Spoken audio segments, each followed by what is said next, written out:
all wrong. I shouldn't be up here. I should be back in school on the other side of the ocean. Yet you all come to us young people for hope. How dare you? Boring. Boring. Boring. Boring. You gotta work. Don't tell us what we're gonna feel. We're trying to solve a problem. Don't tell us what we're gonna feel. I'm not telling you. Because you're in no position to dictate that. That's exactly what we're doing. You're in no position to dictate what we're gonna feel.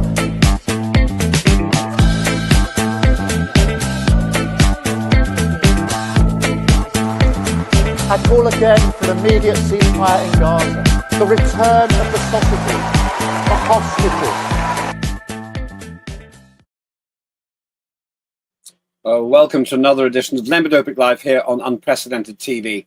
And we're going to discuss a developing story. US right-leaning activist Charlie Kirk has been murdered. This occurred in Utah, where he was in front of a large audience and was shot. A single bullet, apparently to his neck, caused him to be killed. This is very significant, as we'll discuss with my guest today, because he himself was a massive advocate for free speech and also a big supporter of Donald Trump's. Indeed, they were good friends. He was 31 years old.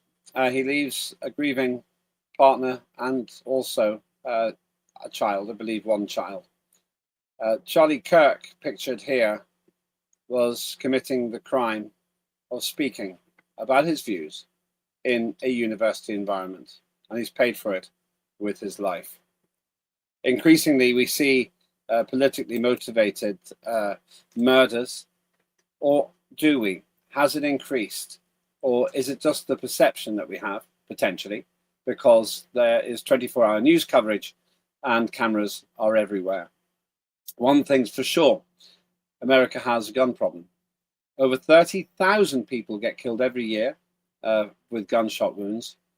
Interestingly, roughly half of those are self-inflicted and the other half are homicides. Well, Charlie Kirk has fallen victim to that same method of being killed. What's going on in America? Why did this happen? And is there anything they can do about it? Joining me now from the United States is Unprecedented's US political correspondent, John Fine. John, thanks for joining us on what's a pretty grim week for news. First of all, what do you know, and this story will of course develop quite quickly, but what do you know of events that led to his killing? Well, at the moment, they really don't know what. They're still saying that there's no apparent motive behind it, other than just a person who is obviously had lost all humanism in himself and decided to shoot a very, very great man here in the United States. I mean, I was literally in tears when I first found out. I'm still extremely upset over it because he was a big man here, a really big activist for the Conservative Party and a good friend of Donald Trump's.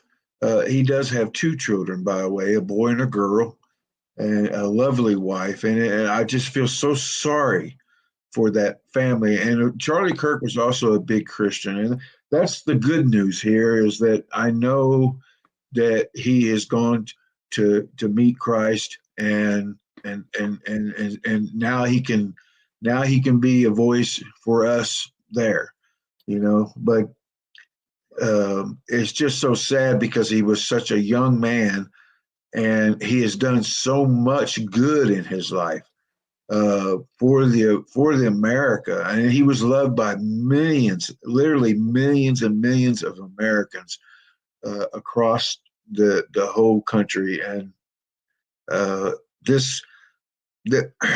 sorry, this is going to be a big loss for our country.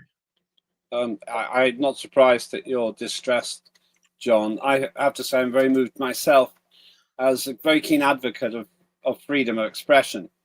Indeed, that's pretty much why I got involved in politics, to see someone gunned down for having the audacity to speak his mind and to be willing to engage in public debate is utterly, utterly unforgivable. More than that, he was attempting to answer questions at the point of his death. There is more than one video which graphically features his shooting. We at Unprecedented have chosen not to broadcast that because of respect for his family. It's obviously a very graphic video. It doesn't leave anything to the imagination. And it's quite clear that the single gunshot took his life. Let's see how the terrible news was broadcast in the United States. Let me interrupt you, Vaughn, but please stay on the line. Donald Trump has just posted on his social media platform, Truth Social, the following, quote, "The great and even legendary Charlie Kirk is dead. No one understood or had the heart of the youth in the United States of America better than Charlie. He was loved and admired by all, especially me, and now he is no longer with us. Melania and my sympathies go out to his beautiful wife, Erica, and family. Charlie, we love you." Again, Donald Trump, President Donald Trump, just posting on his social media platform news that Charlie Kirk, conservative activist, has died in today's shooting. Vaughn Hilliard, your reaction? This is not a good moment for us as America, for our engagement and our ability to have very difficult discussions. This is somebody who was a father, a husband, somebody who I think that we must note at this moment in time, Nicole, was there today on a college campus inviting people to take a microphone and debate him. And this is somebody who welcomed, you could call it an exchange of thoughts, you can call it a debate, you can call it what you want, but this is somebody who took a microphone today and was shot well on a college campus, engaging in the First Amendment right to be able to speak freely. And he was targeted. And this comes a year after Donald Trump was targeted and nearly killed. This comes a month after Melissa Hortman was assassinated in Minnesota. This is it's a difficult moment to immediately react to, Nicole. I will say that where we find ourselves as a country here over the last 10 years is one in which the bitter division of our politics has led to a rise in violence. And that seems to be the essence of the situation, John. Fine. We haven't had time to look at the actual figures, but there is this sense that political violence has become very prominent in America's world, where you've had these attempted assassinations of the current president now, Donald Trump, who was twice the subject of an assassination attempt, one of which nearly worked. Now we have his close friend, Charlie Kirk, actually gunned down. Why is this happening? Well, the biggest reason is, and I hate to say, is because key leadership in the Democratic Party. And the problem is they started back when they were trying to keep Obama in office, and it was actually looking like he may not make it because he was actually falling in the polls a little bit. And they started to create a false narrative of hate. And a lot of it had to deal with racism and whatnot, because, everybody's like, oh, racism's strong in America. No, racism had been eliminated in America. Martin Luther King Jr. and all the work that he did had pretty much the movement from him on forward had pretty much eliminated almost all racism in America. At one point, an extreme racist group called the KKK was almost non-existent. And then, like I said, the Democrats started pushing these here and on social media and everywhere they could, trying to influence people, and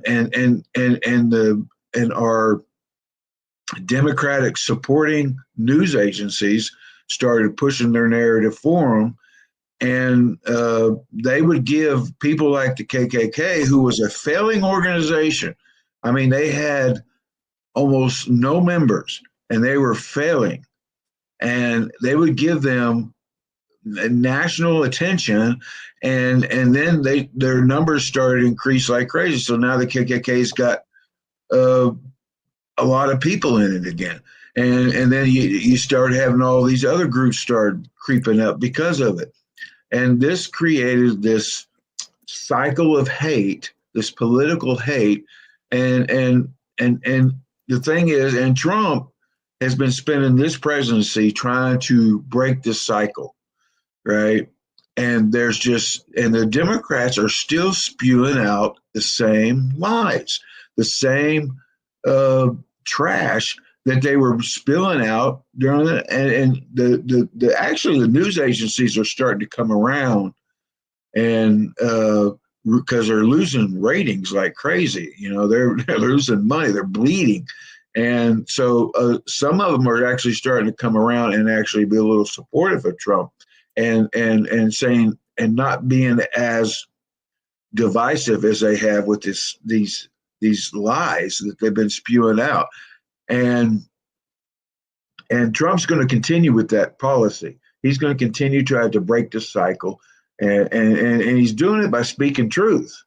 You have a big political person there in Great Britain, Nigel Farage, who's doing the same thing. He's saying, no, I'm going to speak truth. And his party is actually doing real good in Great Britain right now because he is trying to get behind the wheels of truth, same as Trump. And Charlie Kirk was big on truth, big. And he would give the opposition a platform, a mic, and say, speak your truth. And they would speak, and then Charlie would have to sit there and give them the straight facts of statistics done by independent polls and independent organizations and whatnot, not by conservative organizations, by independent. And the people, and so, and a lot of times he was just speaking to the wall because the person that was behind the mic wouldn't listen. They actually would not listen. They were so entrenched in their lies that they heard nothing else but those lies. And people do that. People will get into their own little world, and no matter how much you try to break into that world, they're not going to escape out of that bubble. It takes something drastic to get them to escape out of that bubble. And but you and I know, because we're both worldly people, know that things are not just as black and white as everybody may think that they are, and there's more than two sides to everything. There's three, there's four, there's five.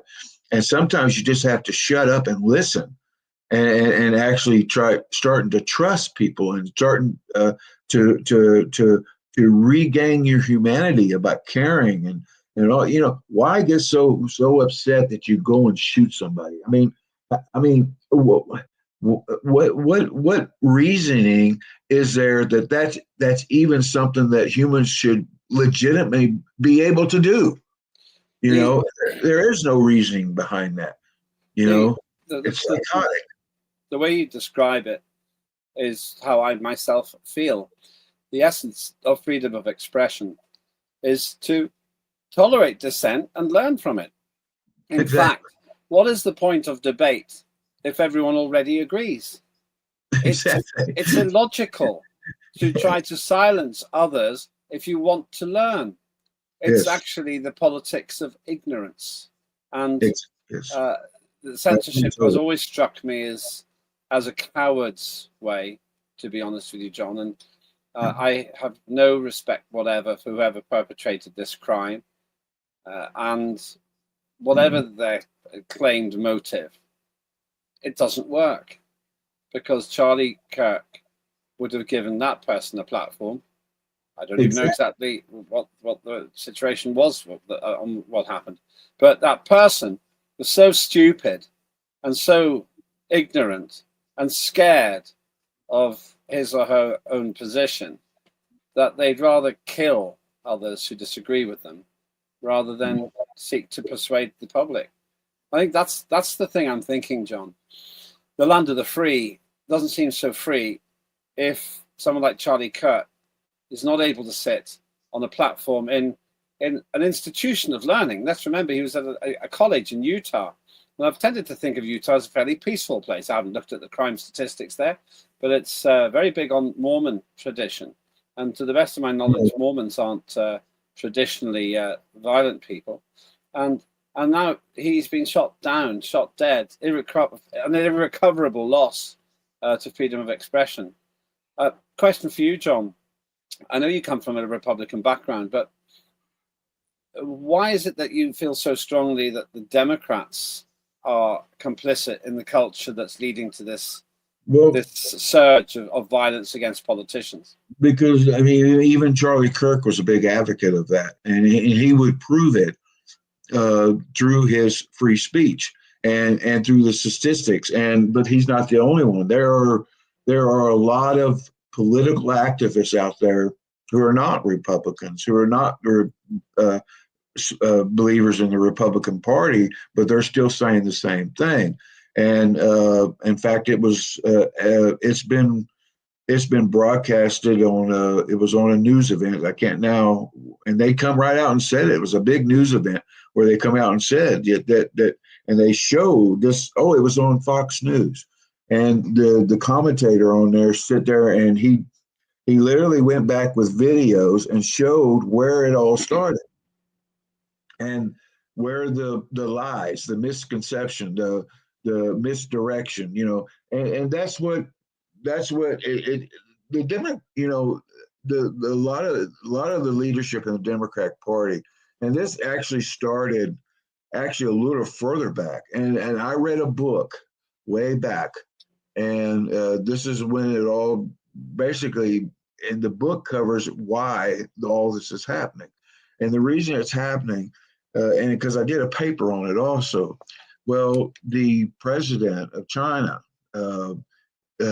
he come out and said in one of his speeches openly, right? And you can still find that speech on YouTube and other places.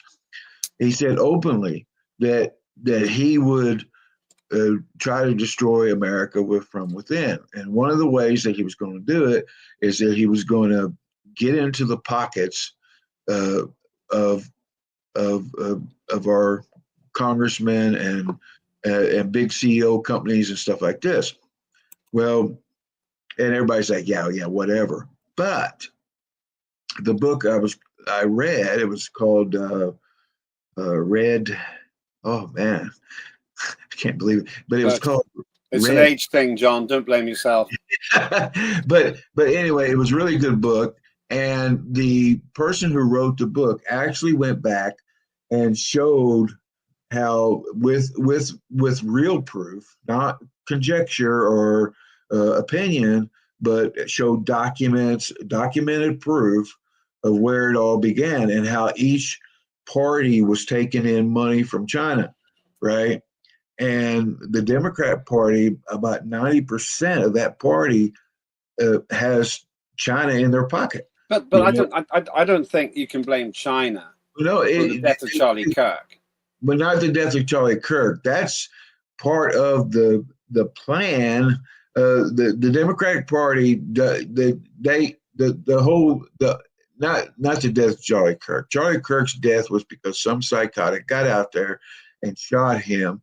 But that person was influenced by all the craziness that's going on politically. It's interesting. As far as that person is concerned, he'd probably just what he learned from his party. I guarantee that he was from the left, but the left party. I find it hard to believe that he's from Utah, because normally we and I would be a bit surprised if they figure out that he wasn't from Utah, and because Utah is not a kind of state that you'd think something like that would happen in. That really shocked me.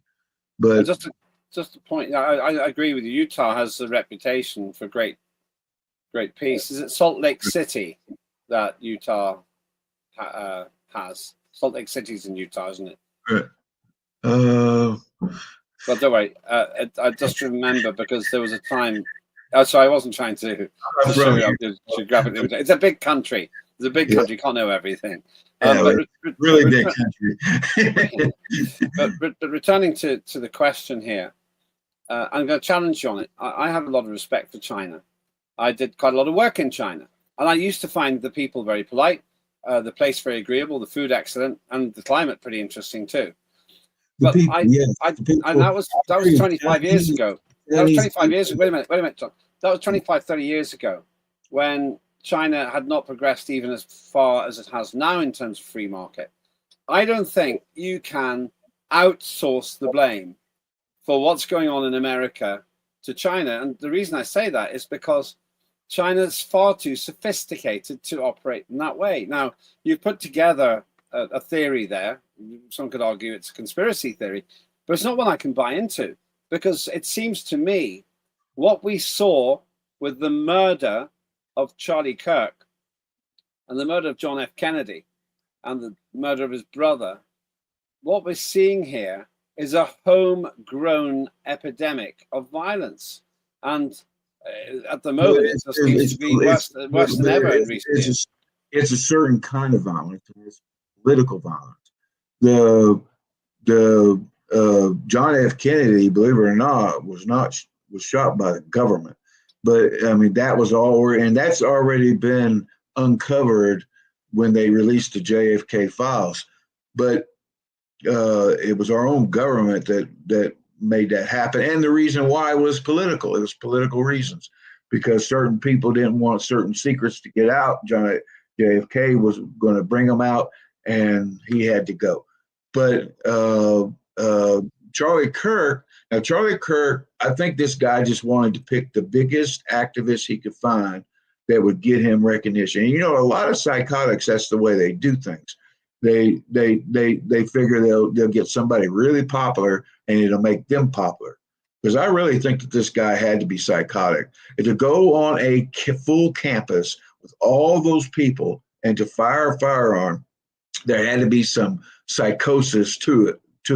He had to be psychotic in some sort of way, and had to have some type of mental disorder. And a lot of those people, when they get into that frame of mind, they think if they take out somebody popular, then it'll make them popular. And so that may have been his motive, but I think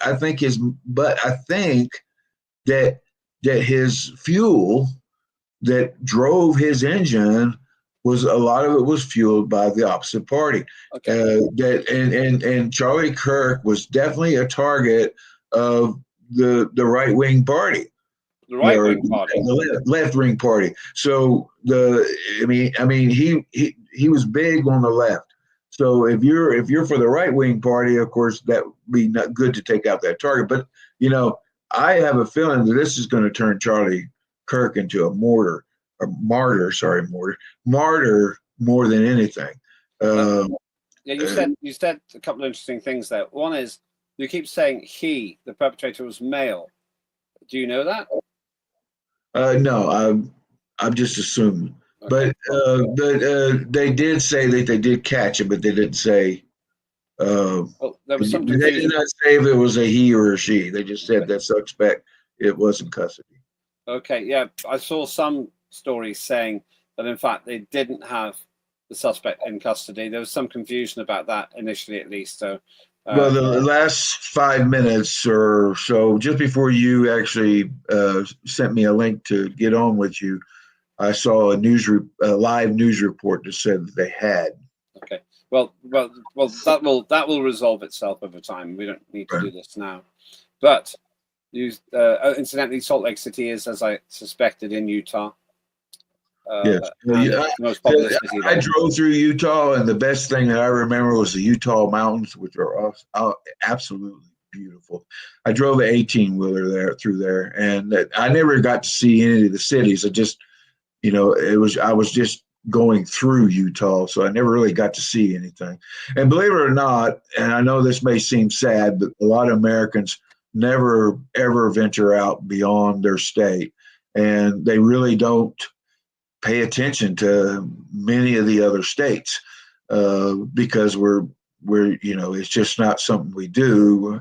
There are a lot that do go on vacation, but that was the biggest exposure I had to the United States, was driving a truck, where I visited over 42 states in a year, and that was and I enjoyed the heck out of it. But that's an interesting job, which we can discuss again on a different occasion. I'm told that most Americans don't have passports. I've never known if that's just hearsay, if that's for real. Hey, it's for real. Interesting. You're a reasonably well-traveled man yourself, though. And you know that if you come to the United Kingdom, it's exceedingly rare. It does happen, exceedingly rare for somebody to be gunned down. So rare that when it happens, it's almost always on the main national news. Not for famous people, just for anybody. The saddest part about this is that we just had another killing, or a killing before this one, that was also a terrible killing here in the United States, where a Ukrainian refugee got killed on a train, and now Trump had a lot to say about that as well. And now Charlie Kirk, and I think this is just you always say life has its ups and downs and ups and downs. And I think this is just a down moment for America right now, an all-time low. It's not going to stay that way, because Trump is doing everything he can to try to prevent these things and to try to change the narrative, the hate narrative.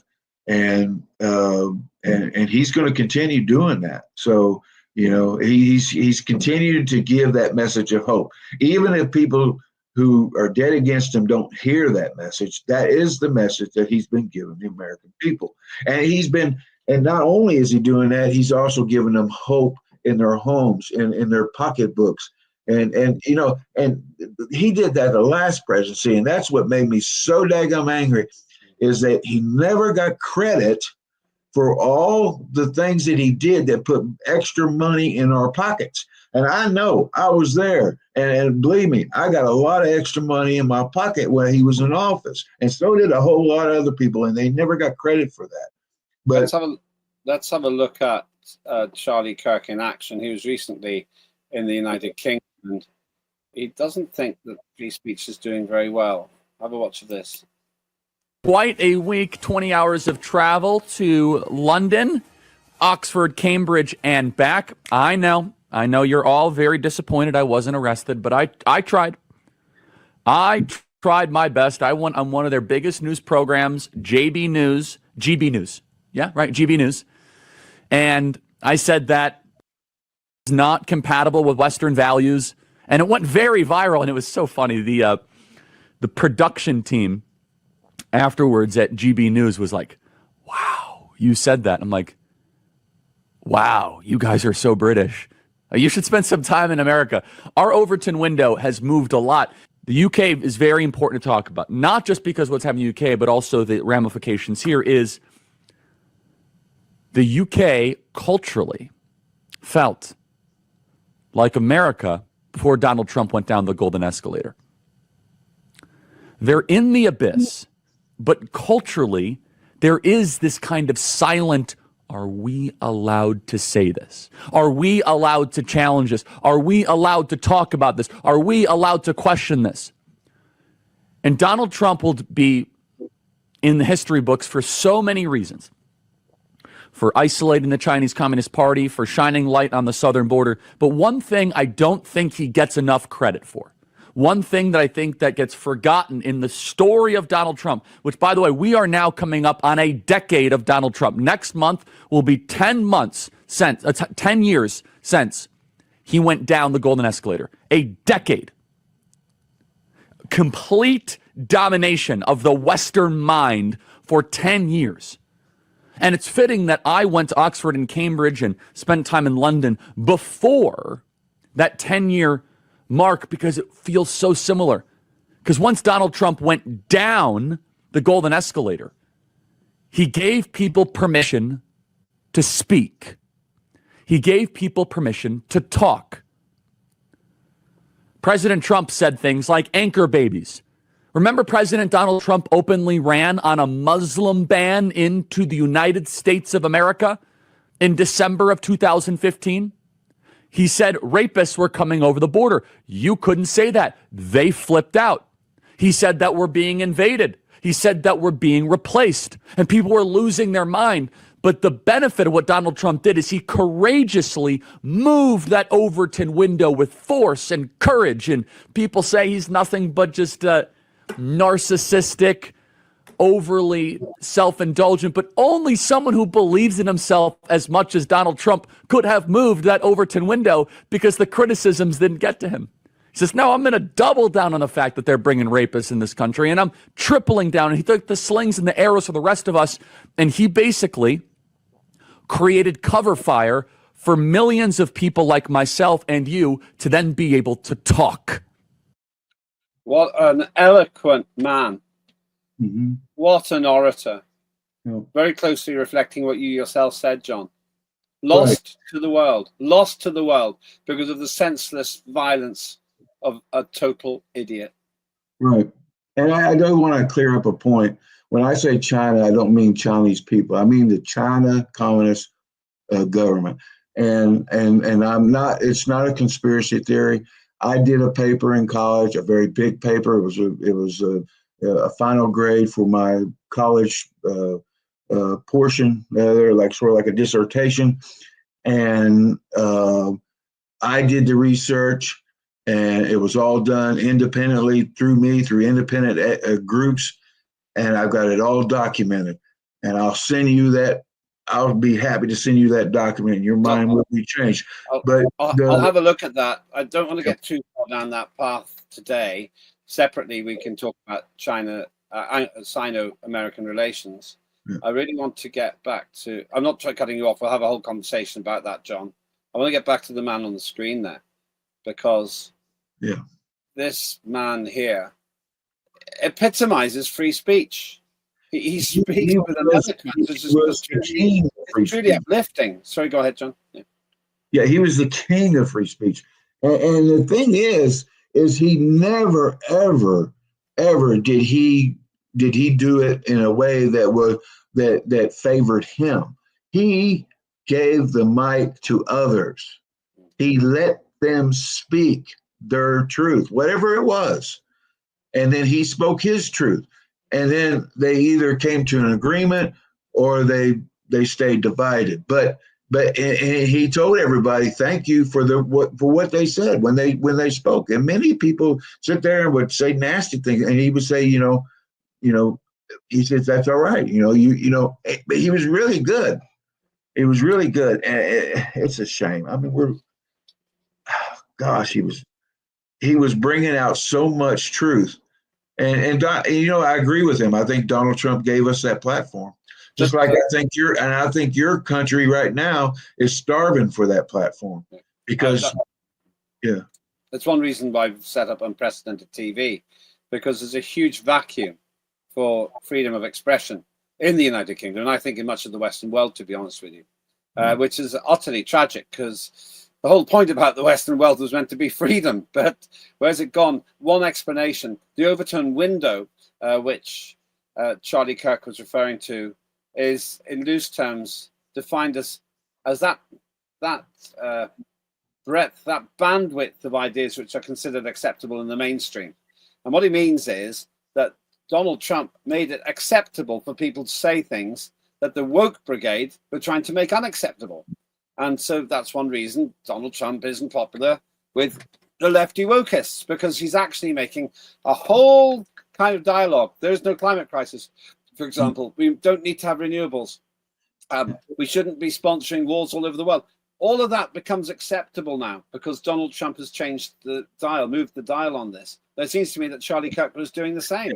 And there's a lot of, you just said a word in there that I want to make a point on, and you said woke brigade. And that is way that a lot of people here describe a lot of key leadership in the Democratic Party. And that's why I say what I say, because they are the woke brigade. And Donald Trump is trying to lift the blinders off people's eyes and say, hey, look, it's not the way, that is not the way it is, and I'm glad that Donald Trump did what he did. I'm really glad and appreciative of Charlie Kirk. I know in my heart that he is with his Lord. So, and I'm grateful for that. But he's definitely going to be missed by millions, including myself, because I watched his programs every single day, and I'll still watch the reruns, but we're not going to get any new stuff. But and it's a sad day in the United States when somebody's so free speech, so all about joining the American people together, because that was his mission, was trying to bring the two sides together and talk. And that's what Charlie always said. We need to talk. If you don't talk, you can't fix it. Everybody needs to just stop arguing and start talking. And he did that so eloquently well. And it's just a sad day to lose such a great person. What happens next? How is this senseless killing in some way vindicated? How is some good made to come out of his murder? No one denies it's a murder. Well, I think that it's gonna, like I said, I think it will. It will definitely heighten the role that Charlie Kirk played, to the point of even making him infamous, but a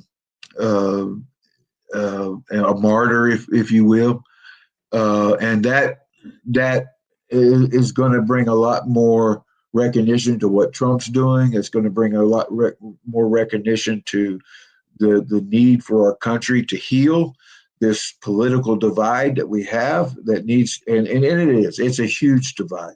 It's the biggest that it's ever been. And but the remarkable thing is the divide is getting smaller, but not because one party is, the parties are coming together, because people are leaving one party and coming over into the other because they're tired of it.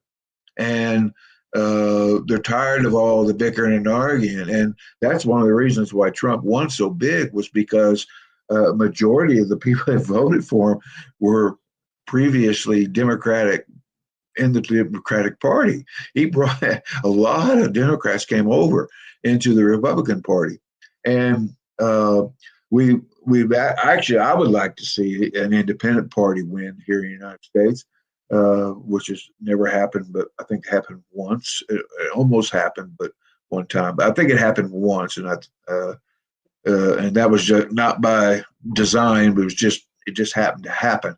And it was very, very beginning of our country. But it's a difficult day, very difficult time.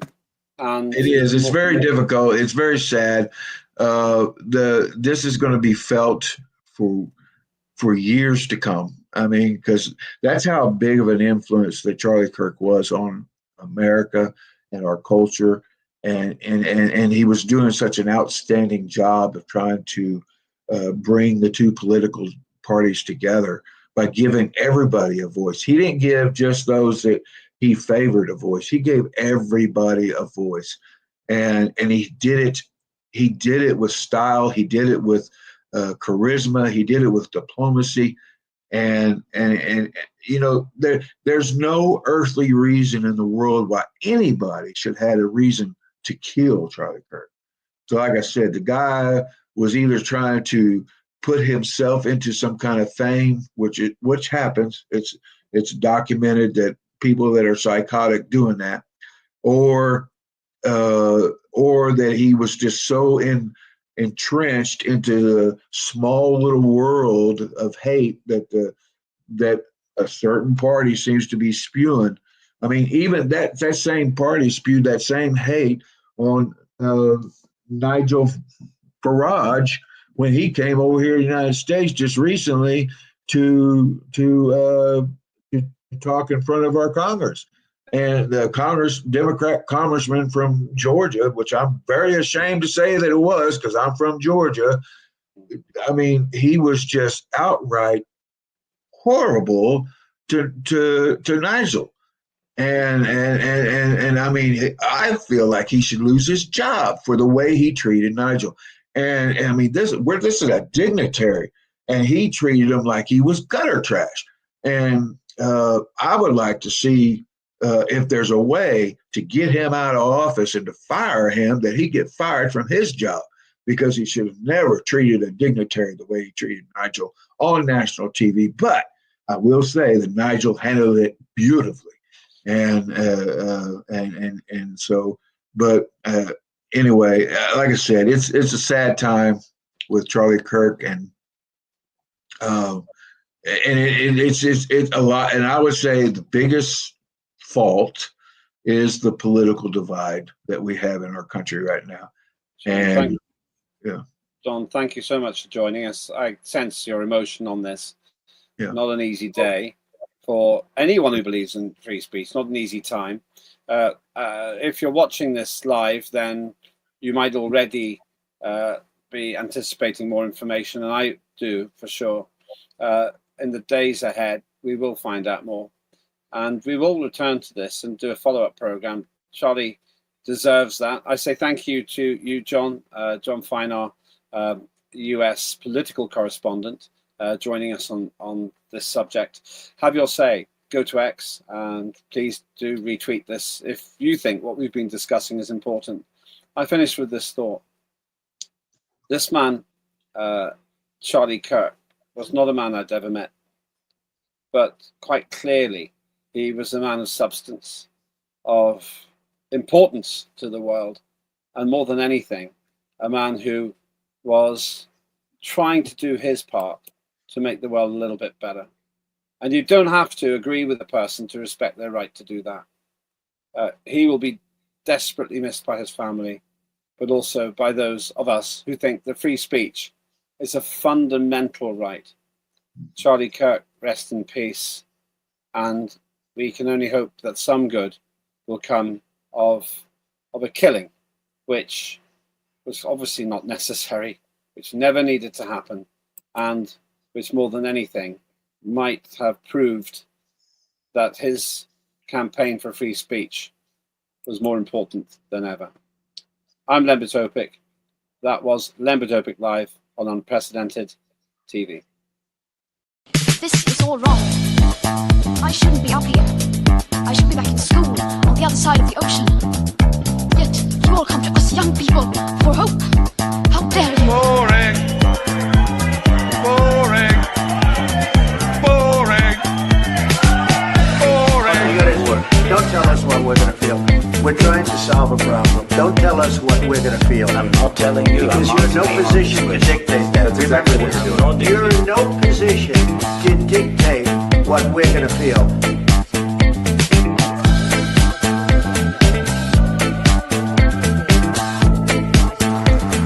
I call again for an immediate ceasefire in Gaza, the return of the sausages, the hostages,